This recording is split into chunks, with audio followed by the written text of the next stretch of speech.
Selamat hari Selasa, saudara-saudara. Kita bertemu kembali di dalam PA Online GKA Immanuel Malang. Dan hari ini kita akan membahas dari Matius pasal yang ke-20, ayat yang ke-29 sampai ke-34. Saya akan membacakannya untuk saudara-saudara. Firman Tuhan. Yesus menyembuhkan 2 orang buta. Matius 20 ayat 29 sampai 34. Dan ketika Yesus dan murid-muridnya keluar dari Yeriko, orang banyak berbondong-bondong mengikuti dia. Ada 2 orang buta yang duduk di pinggir jalan, mendengar bahwa Yesus lewat. Lalu mereka berseru, "Tuhan, Anak Daud, kasihanilah kami." Tetapi orang banyak itu menegur mereka supaya mereka diam. Namun mereka makin keras berseru, katanya, "Tuhan, Anak Daud, kasihanilah kami." Lalu Yesus berhenti dan memanggil mereka. Ia berkata, "Apa yang kamu kehendaki supaya aku perbuat bagimu?" Jawab mereka, "Tuhan, supaya mata kami dapat melihat." Maka tergeraklah hati Yesus oleh belas kasihan, lalu ia menjamah mata mereka, dan seketika itu juga mereka melihat lalu mengikuti dia. Berbahagialah kita sekalian yang membaca firman Tuhan, menyimpan dalam hati dan melakukannya di dalam hidup kita. Mari kita berdoa sebelum kita merenungkan firman Tuhan. Terima kasih Tuhan, hari ini kami boleh bersama-sama kembali membaca firman-Mu dan belajar dari kebenarannya. Tuntunlah kami, supaya oleh kebenaran itu kami melangkah berjalan seperti yang Kau kehendaki, menurut tuntunan-Mu, mengenali hati-Mu dan hidup memuliakan nama-Mu. Terpujilah nama-Mu, mohon Roh Kudus menyertai menuntun kami.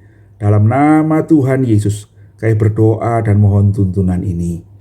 Amin.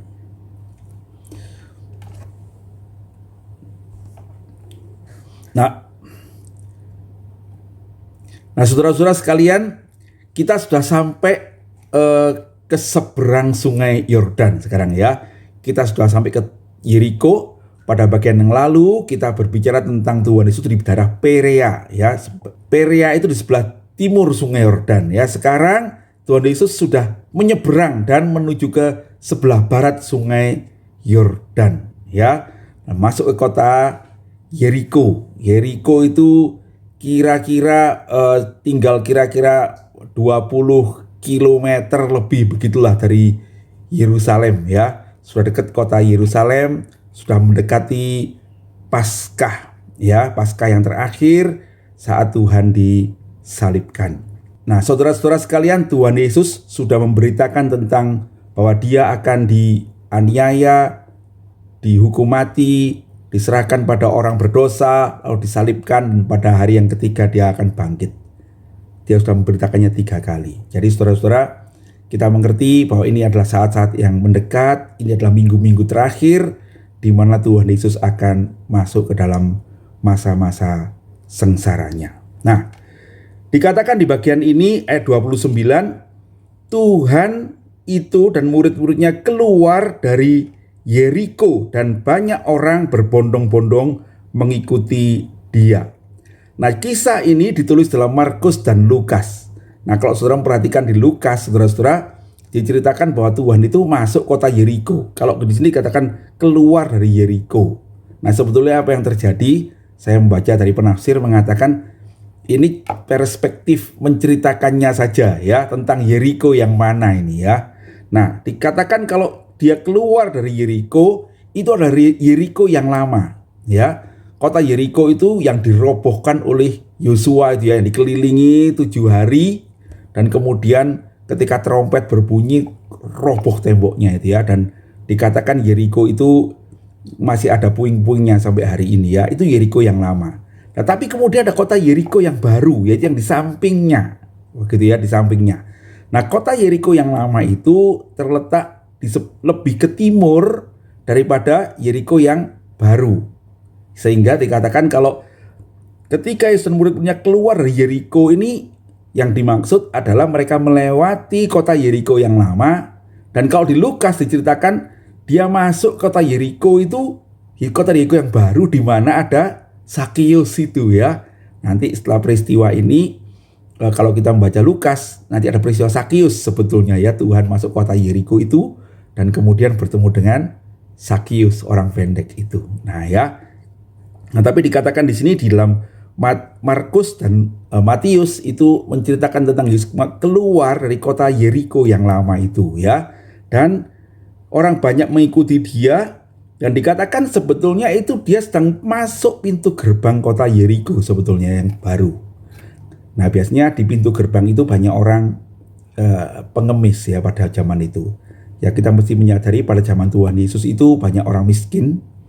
Dan saudara-saudara, katanya di daerah Timur Tengah waktu itu orang buta itu sangat banyak. Karena itu kalau kita membaca Injil, beberapa kali kita menemukan Tuhan itu mencelikkan mata orang buta, bukan? Karena di daerah sana ada debu, ada keadaan cuaca, juga ada penyakit yang bisa menyebabkan orang buta, tapi juga nampaknya ada penyiksaan-penyiksaan yang bisa membuat orang itu menjadi buta, begitu ya. Dan dikatakan di situ ada 2 orang buta, ya. Ada 2 orang buta yang duduk di pinggir jalan.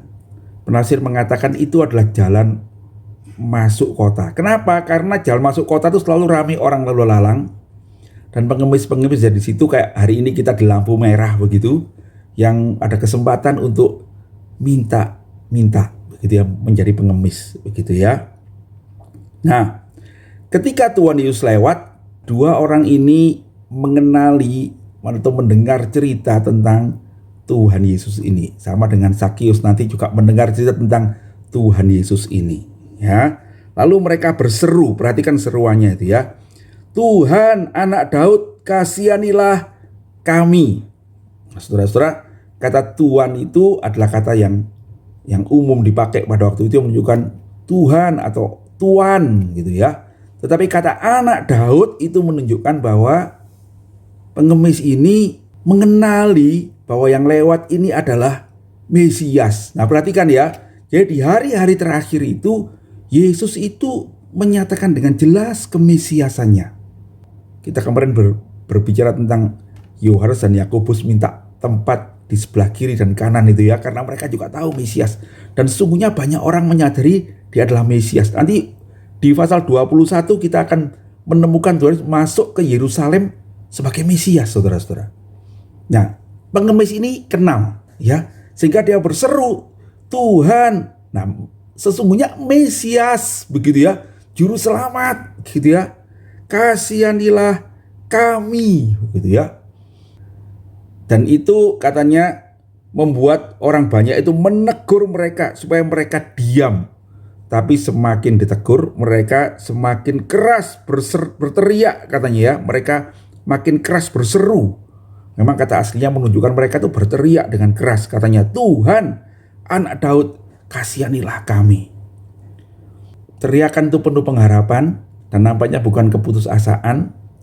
Lalu Tuhan Yesus berhenti dan memanggil mereka. Sesungguhnya dia menyuruh muridnya untuk memanggil mereka. Di dalam Markus dikatakan orang itu datang. Nah, di Markus dikatakan namanya Bartimeus ya. Lukas dan Markus mencatat cuma Bartimeus saja 1 orang. Temannya nggak ditulis ya, 2. Cuma dikatakan ada orang buta. Dikatakan di Markus itu dikatakan, "Hai, diamlah, guru memanggil kamu," katanya begitu ya. Nah, dikatakan di dalam Markus itu betapa orang buta ini, si Bartimeus dan temannya ini meninggalkan mangkok minta-mintanya itu ya, meninggalkan barangnya, bahkan meninggalkan jubahnya, lalu mereka bangkit, dikatakan bangkit ya. Berarti mereka bersemangat dan datang kepada Tuhan Yesus. Dan kemudian Tuhan Yesus bertanya kepada mereka, "Apa yang kamu kehendaki?" Saudara-saudara, kemudian Bartimeus dan temannya itu berkata, "Tuhan, supaya mata kami dapat melihat." Supaya mata kami dapat melihat. Saudara-saudara, kemudian Tuhan menjamah mata mereka. Nah, perhatikan ya, Tuhan menjamah mata mereka. Cara Tuhan Yesus menyembuhkan itu macam-macam ya. Kali dia menjamah matanya, lalu mereka melihat dan mengikuti dia. Di dalam Lukas, dalam Markus ditunjukkan bahwa lalu mereka bisa melihat lagi. Nah saudara, dari kata itu nampaknya mata mereka itu rusak karena penyakit. Satu masa, mungkin pada masa kecil, mereka bisa melihat. Lalu mereka kehilangan penglihatannya dan menjadi pengemis. Ketika mereka ditanya apa yang kau inginkan, mereka itu kemudian membayangkan hal yang indah. Tuhan, supaya kami dipulihkan seperti dulu, kami bisa melihat lagi. Saudara-saudara, dan Tuhan Yesus memulihkannya. Alasannya apa? Dikatakan di situ, maka tergeraklah hati Yesus oleh belas kasihan. Sekali lagi indah ya. Dan kemudian orang buta itu mengikuti dia. Baik, itu cerita hari ini ya. Dan apa yang kita bisa pelajari, saudara-saudara? Yang pertama, dari peristiwa ini kita mengerti satu hal. Betapa Tuhan di dalam perjalanannya menuju kayu salib, dia tahu sebentar lagi dia akan dianiaya. Dia akan disalibkan, dia akan mati untuk menebus dosa manusia. Dia tahu beberapa waktu kemudian dia akan mengalami kesukaran itu yang membuat dia harus berdoa di Getsemani itu ya. Kesedihan yang luar biasa yang membuat dia berkeringat darah. Kalau kita pergi ke tempat yang kita tidak tahu apa yang terjadi, ya kita mungkin tidak mikir apa-apa. Tetapi Tuhan Yesus tahu apa yang terjadi, saudara-saudara. Saya tahu ada beban, ada pergumulan, ada hati yang berat. Tetapi kita melihat di dalam perjalanannya menuju ke kayu salib, Tuhan tetap mendengarkan orang-orang di sekitarnya. Ya, Tuhan tetap mendengarkan orang-orang di sekitarnya. Kalau kita memperhatikan cerita bagian-bagian terakhir, Tuhan itu sedang mengajar banyak hal pada murid-muridnya. Kenapa kali ini kok sepertinya Tuhan itu menyimpang sedikit dan dia memperhatikan yang lain lagi? Saya percaya itu pun karena dia memperhatikan murid-muridnya. Nah saudara-saudara sekalian, Tuhan mau mengajarkan apa kepada kita, pada murid-muridnya? Yaitu bahwa di dalam pergumulan-pergumulan kita, biarlah kita selalu mendengar orang-orang di sekitar kita. Biarlah hati kita selalu belajar untuk memuliakan Allah. Persoalan kita tidak selesai kok. Ya, ada banyak persoalan yang bahkan tidak bisa kita selesaikan. Ya, mesti kita jalani perjalanan pergumulan, kesukaran itu sampai terakhir. Seperti Tuhan Yesus. Tetapi kita tidak boleh semata-mata memfokuskan diri pada hal yang sulit itu ya. Tapi biarlah kita tetap terbuka kepada apa yang di sekitar kita. Dan kita belajar seperti Tuhan, menunjukkan kebaikan dan kasih sepanjang jalan hidup kita, apapun keadaan kita. Tuhan berkata, kamulah garam dunia, kamulah terang dunia. Bukan pada waktu keadaan kita baik, tetapi dalam keadaan apapun juga, biarlah kita menyatakan kasih dan kebaikan Tuhan. Ya, itu yang pertama. Yang kedua, saudara-saudara, dalam bagian ini kita mengerti bagaimana Tuhan itu meminta kita untuk mengenali apa yang kita butuhkan dalam hidup kita. Apa yang kamu kehendaki aku perbuat. Dan dengan jelas Bartimius, Tuhan, supaya aku dipulihkan. Aku bisa melihat lagi. Saudara-saudara, ketika kita ikut Tuhan Yesus, apa yang kau katakan? Kalau Tuhan bertanya kepadamu, apa yang kau inginkan? Saya berharap kita mengenali kebutuhan kita yang sesungguhnya. Sesungguhnya kita adalah orang-orang yang dibutakan juga oleh dosa itu. Pemulihan apa yang paling penting dalam hidup kita? Supaya kita itu kembali memperoleh penglihatan rohani kita. Gitu ya. Supaya kita mengenal Dia. Dan itu yang buat kemudian Bartimius itu mengikut Tuhan Yesus. Saudara-saudara sekalian, nama Bartimius itu menarik ya. Banyak orang buta tidak ada namanya yang disembuhkan Tuhan Yesus. Tapi ada Bartimius. Kenapa? Penafsir mengatakan rupanya Bartimius itu menjadi orang percaya. Dan barangkali dia ada di tengah-tengah saudara-saudara Mungkin yang 70 murid atau yang lain itu. Yang dikenali oleh Petrus. Kita mesti ingat ya, Injil Markus itu adalah Injil Petrus ya. Sehingga Petrus itu berkata di dalam catatannya itu adalah, dan saudara, orang yang buta itu adalah salah seorang di antara kita ini loh. Saudara kita Bartimius itu ya. Yang mereka kenali dan barangkali menjadi tokoh di antara mereka. Seorang Kristen yang mengasihi Tuhan. Yang mengikut Tuhan setelah matanya yang dicelikkan itu. Ya. Nah saudara-saudara, saya berdoa, saya berharap ketika saudara bertemu dengan Tuhan Yesus, engkau menyadari keadaanmu dan kau minta sesuatu yang sungguh apa yang kau perlukan itu. Dicelikkan, ya, mata yang bisa melihat Yesus. Dan ketika kita sudah melihat Yesus, biar kita seperti Bartimius itu ya, kita berjalan mengikut dia.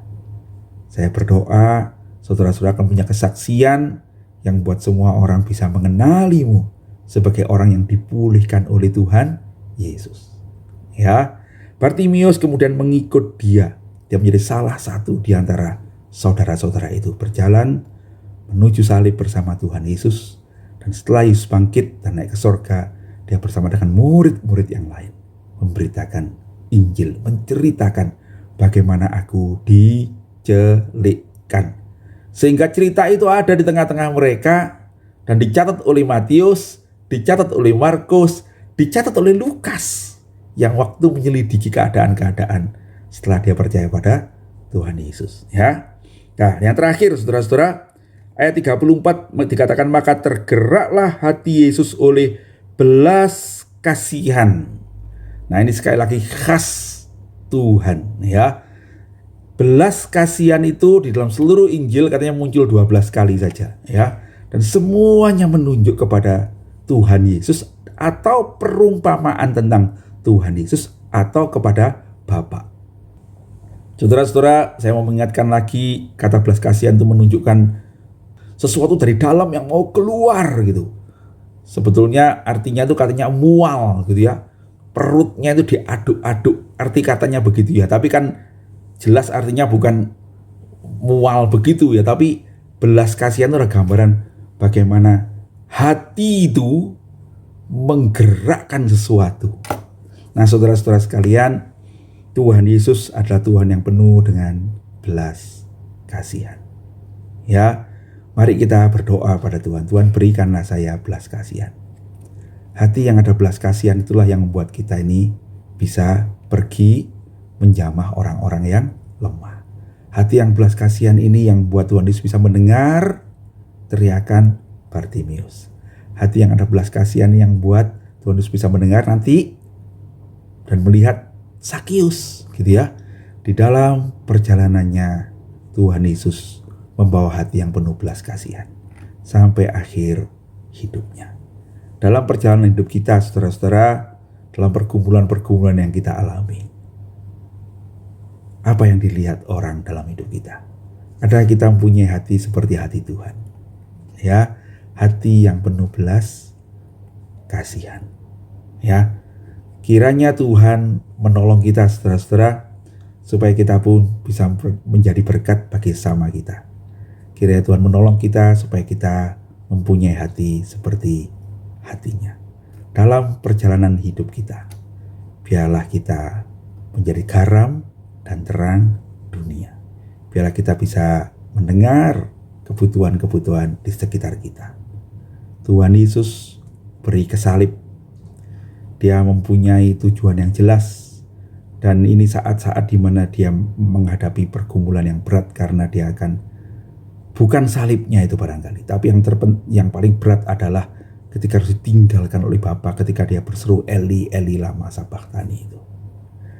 Tetapi tetap Tuhan memperhatikan kebutuhan-kebutuhan sekitarnya. Kiranya kita pun dituntun Tuhan untuk bisa di dalam pergumulan hidup kita, kesukaran kita, tetap menjadi berkat bagi sesama kita. Tuhan kiranya memberkati kita saudara-saudara, dan kiranya dalam hidup kita nama Tuhan dipermuliakan. Mari kita berdoa. Tuhan Yesus, terima kasih kami boleh belajar firman-Mu lagi hari ini. Kami belajar tentang Bartimeus. Tuhan, celikkanlah mata kami seperti mata Bartimeus, supaya kami boleh melihat Tuhan, dan kami boleh melihat kasih-Mu, dan kami boleh berjalan mengikuti-Mu, dan kami boleh melihat hati-Mu, dan kami hidup seperti Engkau. Tuntunlah kami di jalan yang benar, di dalam pergumulan kami, kesukaran hidup kami. Tuhan, biarlah tetap mata kami boleh memandang Tuhan, telinga kami boleh mendengar kebutuhan-kebutuhan di sekitar kami, dan biarlah di dalam mengikut Engkau, mempercayakan hidup kami kepadamu, kami juga terus menjadi berkat. Tuntunlah kami di jalan-Mu, berikanlah kami kekuatan-Mu, dan kiranya Tuhan, sungguh kami boleh dikenal sebagai orang-orang yang Tuhan pulihkan, yang menjadi kesaksian, dan banyak orang boleh dituntun kepada Tuhan. Terpujilah nama Tuhan, dalam nama Yesus Juru Selamat kami yang hidup, kami berdoa dan mengucap syukur. Amin. Sampai ketemu nanti sore, saudara-saudara, kita mendiskusikan bagian ini bersama-sama. Tuhan Yesus memberkati.